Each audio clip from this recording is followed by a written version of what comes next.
Hi, we are here today at the SPBGMA convention with one of the hottest bluegrass artists around, Rhonda Vincent. Rhonda has been the IBMA Female Vocalist from 2000 all the way through 2006. She is also a Grammy nominated artist. Rhonda, we are so glad you're here. She is called the Queen of Bluegrass Music. Tell us how you got started playing music in the first place. Well, my mom says she took us off the bottle and put us on bluegrass. Okay. But I grew up in a musical family, traced back 5 generations of the Vincent family. When I was 5, we had a television show, a radio show, made our first recording as the Sally Mountain Show, which was my family, my mom and dad, grandpa, aunts, uncles, cousins, and friends. And it's a way of life that brought me to where I am today. Wow.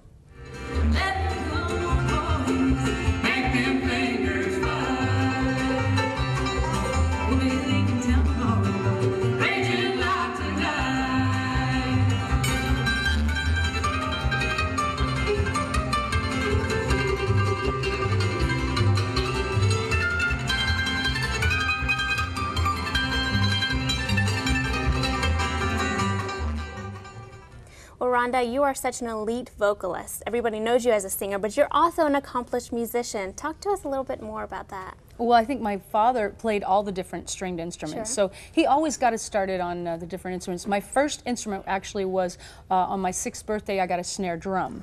However, I started playing the mandolin by necessity. We were working in Marceline, Missouri, which is the home of Walt Disney, at a country music show called the Frontier Jamboree, and now he had a full band, country band, along with my family, but the fellow in charge, Buck Cody, decided that anyone who didn't play an instrument didn't get paid.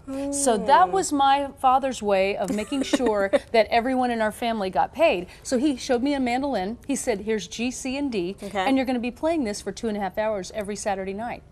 Thus, I became a mandolin player. Amazing.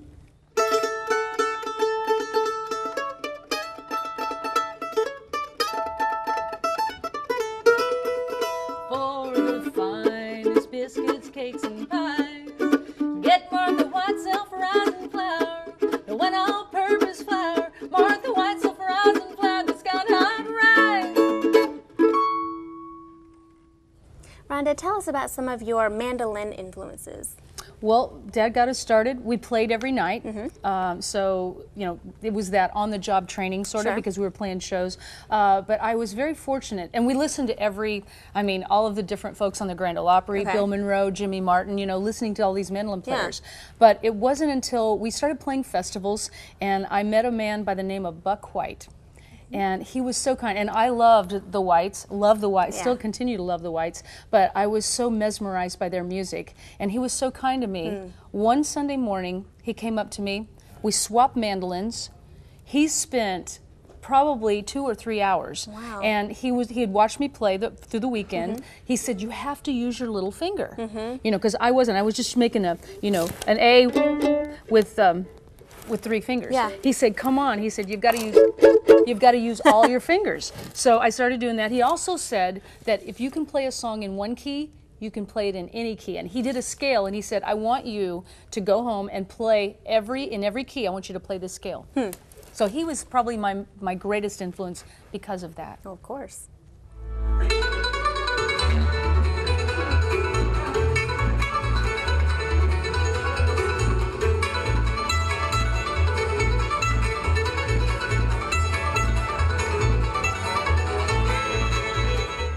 Well, Rhonda, you grew up in bluegrass, but you also did several country albums, and now you're back in bluegrass. How did that all work? Well, when I was working with my family at bluegrass festivals, people would say, your voice is so country. You should be in country music.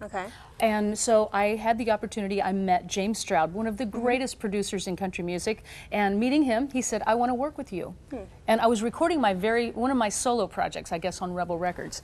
And so he became the president of Giant Records. I was the first artist signed. I did a couple of albums with Giant, and I look at that as my musical college years. I learned, well, the first day here, they tried 100 shades of blush on my cheek, just from imaging to songs to publishing, booking, management. So with all of these things, those were 5 years or 4 years of my musical college years. And I came at a crossroads, just like you would come out of college and say, what am I going to do with my life? Where am I going to go? And so I put together my first band, The Rage, and we did a couple of festivals, and the response was overwhelming.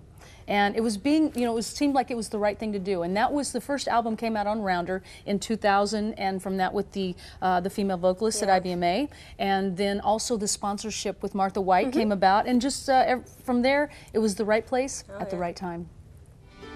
It happens all the time, this crazy love of mine wraps around my heart, refusing to unwind. Ooh, crazy love, ooh, crazy love.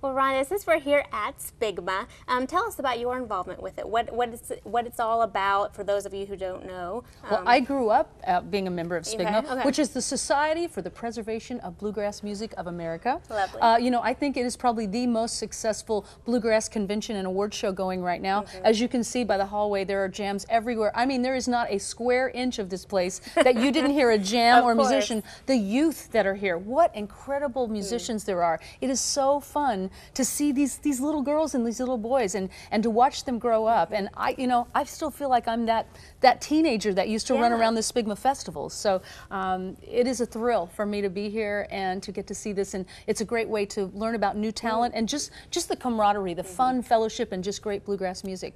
So be sure to go to SPBGMA.com. To another town, make another show, rolling down the highway, 'cause we're always on the road. We're raising life for you tonight. Let go and make them fingers fly. We'll be leaving town tomorrow, raising life tonight. Well, Rhonda, what can we see from you in the future? What's on the horizons for you? Well, several new things. I mean, we have a new album called Taken. It's on Upper Management Music, which happens to be my own label. The first time for that. We have staff meetings, me, myself, and I. So, and also I would love to invite everybody to come to Queen City, Missouri. My family hosts a festival. In 2011 is their 25th anniversary of the festival. It also happens to be their 50th wedding anniversary. Oh, wow. So we're having a great celebration. So come join us in Queen City, Missouri over the 4th of July weekend. All the information about us, the festival, our music is at RhondaVincent.com. So, and I'm also on Facebook, Twitter, all those sort of things. So come join us. Well, Rhonda, thank you so much for taking the time to talk to us. I'm so glad we got to talk with you today. It's been so wonderful. And thank you for SPBGMA for inviting us here. It's been a great time. Chuck and Diane are great, and thank you so much. Thanks for having me.